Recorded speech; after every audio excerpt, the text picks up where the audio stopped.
उत्तर प्रदेश के मेरठ में हुए सौरभ राजपूत हत्याकांड के बाद से लोग मानो शादी से ही डरने लगे कि क्या पता कि कोई मुस्कान जैसी बीवी न मिल जाए। अपने बॉयफ्रेंड साहिल शुक्ला के साथ मिलकर मुस्कान रस्तोगी ने अपने पति को पहले मौत के घाट उतारा, फिर उसकी लाश के टुकड़े किए और उन्हें एक प्लास्टिक के ड्रम में भरकर सीमेंट से सील कर दिया। 4 मार्च को अपने पति को मौत के घाट उतारने वाली मुस्कान फिर अपने बॉयफ्रेंड के साथ घूमने चली गई। 18 मार्च को जब ये मामला खुला तो सब इस दरिंदगी को जानकर सन्न रह गए। पुलिस ने दोनों को ही यानी कि मुस्कान रस्तोगी और उसके बॉयफ्रेंड साहिल शुक्ला को गिरफ्तार कर लिया और 14 दिन की न्यायिक हिरासत में भेज दिया। लेकिन चलिए जान लीजिए कि आखिर पति सौरभ राजपूत की हत्या की आरोपी मुस्कान की जेल में पहली रात कैसे कटी और आखिर पूरी रात उसने क्या क्या किया। पति की हत्या करने वाली मुस्कान जेल में पूरी रात नहीं सोई। जेल की बैरक में मुस्कान रात भर करवटें बदलती रही। मुस्कान ने सुबह भी आज खाना नहीं खाया।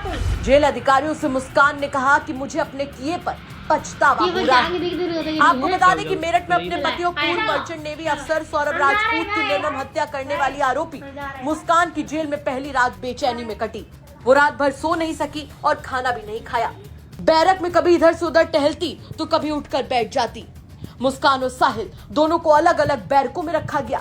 जब मुस्कान को पता चला कि उसे और साहिल को अलग रखा जाएगा तो उसके चेहरे के हाव भाव बदल गए। वो चाहती थी कि साहिल उसके करीब हो, लेकिन जेल मैनुअल के मुताबिक मुस्कान को महिलाओं की बैरक और साहिल को पुरुष बैरक में रखा गया। पेशी के दौरान मुस्कान के चेहरे पर गहरा तनाव साफ दिखा।